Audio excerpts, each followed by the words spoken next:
Well, now to a continuing Two on Your Side investigation, along with our partners at Investigative Post. For the first time, one of the governments that actually owns the OffTrack Betting Corporation, or OTB, is demanding answers about their business dealings and management. This week, Erie County Comptroller Kevin Hardwick sent 2 letters to the president and CEO of the agency.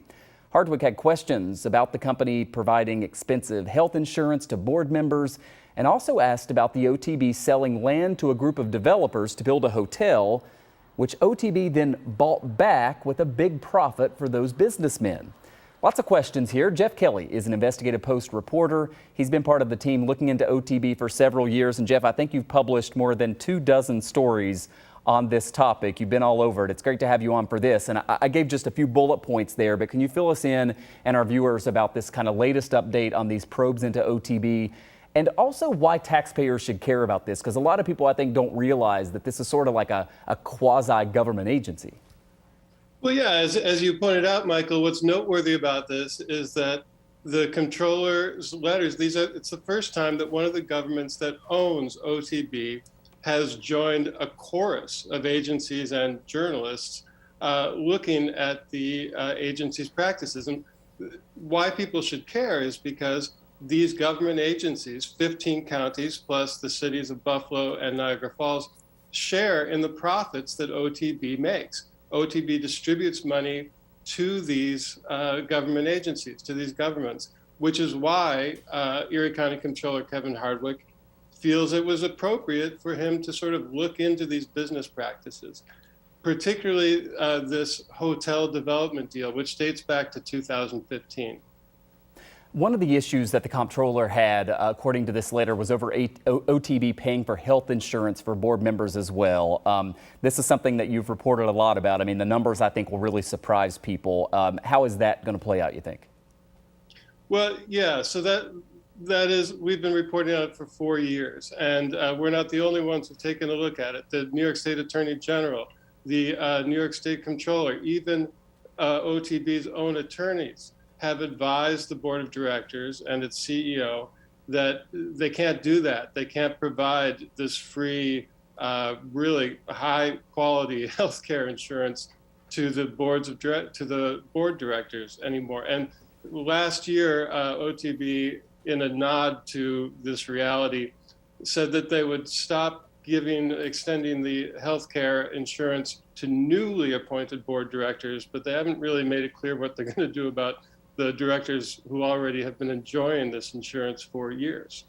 So, Jeff, we've got this letter now, actually a couple of letters that the comptroller has sent off. You mentioned that there are all these other investigations that are happening as well, and yet the OTB is operating business as usual right now. I mean, what should we set our expectations at in terms of how this is actually going to maybe get better going forward, or how these investigations are going to work? Well, you know, one interesting possibility is this. If the Erie County Comptroller is serious about trying to get to the bottom of this hotel deal, for example, or to sort of probe further the business practices, including the extension of this expensive healthcare insurance to directors, the comptroller has a very useful tool. He's got subpoena power. So while OTB has been reluctant to cooperate with, to provide information to journalists, I can attest to that, as can you, but also and has been defiant with other government agencies, they can't really defy a subpoena. Now, there's no indication, the comptroller has not indicated that he intends to use that power. But, you know, this letter, that's the first step, these letters. And finally, Jeff, in terms of, you know, this now investigation into the hotel at Batavia Downs, you mentioned the possibility that we're going to get a subpoena here. Any response yet from OTB, or has it been sort of like how you always have to deal with them, where you don't really get a whole lot of a response as these things are playing out? The response that we received from OTB was that they had not received Comptroller Hardwick's letter, which was dated July 15th, so last Friday, and so could not comment on it. That was the whole of their response. Which is a response you've gotten. I mean, it's not like they're ever really forthcoming, just to be transparent with our viewers, right? I mean, sometimes we kind of peel back the curtain a little bit and let them know how the reporting process works. It's not easy to get information. They are a tricky agency to deal with. They resist freedom of information requests. They are slow to provide comments, to answer questions. So that response was no surprise. Something I know that you'll continue to follow. We really appreciate the reporting. Jeff Kelly is with our nonprofit partners at Investigative Post. And to read Jeff's full article, which you should do, it's at investigativepost.org. Jeff, great to see you. Thanks for your time. My pleasure. Thank you.